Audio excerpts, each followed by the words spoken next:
All right, NASCAR fans, stick with me on this one, because what we're about to talk about today is something I honestly never thought we'd be saying about one of the most naturally gifted drivers this sport has ever seen.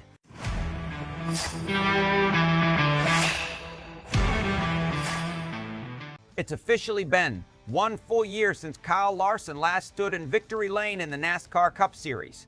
Yeah, let that sink in. 36 races, 12 months. And the driver that many people, including me, have called the most dangerous wheelman in stock car racing still hasn't found a way back to the checkered flag. Now here's the thing. This isn't some backmarker team struggling for speed. This is Hendrick Motorsports. This is the legendary number 5 team. This is a former Cup champion. So the real question isn't if something's wrong. The real question is, how serious is this slump? And could it completely change the championship picture in 2026? Because I'm just going to say it straight. Something feels different. And not everybody wants to admit it.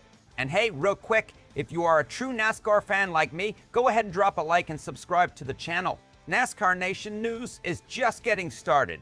We are pushing for our next subscriber milestone, and it's all about real talk from fans who live this sport every week.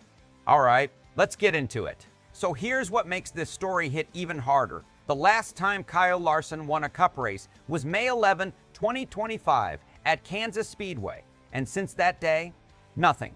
No trophies, no burnouts, no victory lane celebrations. Just close calls, frustration, and a lot of searching.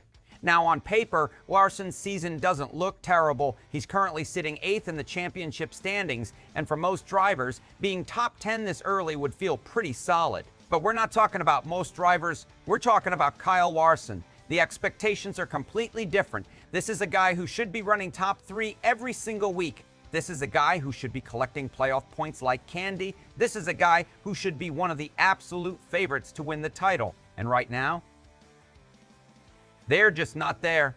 Not yet.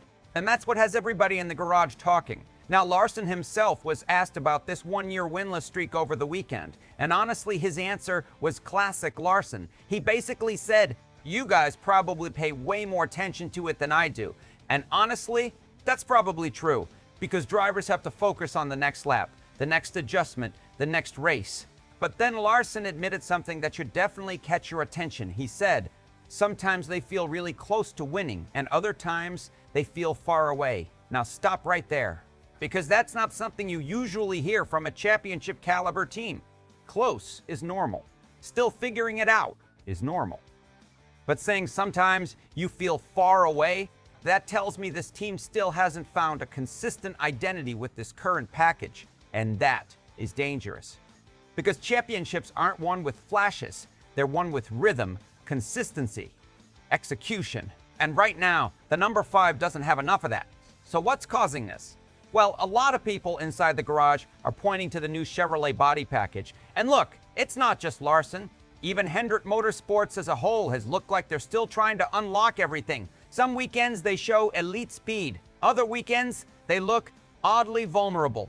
And when you're a driver like Larson, who thrives on confidence, rhythm, and being aggressive, if the car gives you even a little uncertainty, that changes everything. Now add in the pressure. 36 races without a win, media questions every weekend. Fans starting to wonder. Competitors smelling blood. That pressure builds. Even if Larson says he doesn't pay attention, trust me, everybody notices. But here's where things get really interesting. Larson's crew chief, Cliff Daniels, had a very telling response recently. He said the team is fully aware they haven't won on Sunday in nearly a year, but the key is staying emotionally stoic. And honestly, that might be the smartest thing anybody in that camp has said all season.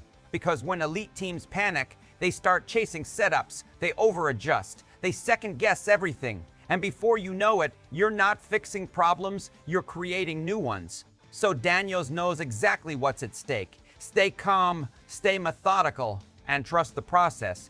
But here's the thing, how long can you stay patient before patience turns into desperation? That's the real question. And if Larson needed another reminder, all he has to do is look across the garage. Because the number 9 team, led by Chase Elliott, has quietly put together one of their strongest starts in years. Same organization, same manufacturer, same resources, different results. and that makes Larson's struggles stand out even more. So now the pressure is officially on. Can Kyle Larson and the number 5 team figure this out before the playoffs? Can they climb back into that top 5 position and become legitimate championship threats again? Or are we watching the beginning of a season where one of NASCAR's biggest stars simply never finds his rhythm? And now I want to hear from you, NASCAR fans. I'm asking this straight. Is Kyle Larson still the driver to beat when playoff time comes, or is the rest of the garage finally catching up to him? Drop your thoughts in the comments. I know this one's going to spark some debate. And if you love real NASCAR talk like this, make sure you like, subscribe, and join us here at NASCAR Nation News. Because trust me, this story, it's far from over.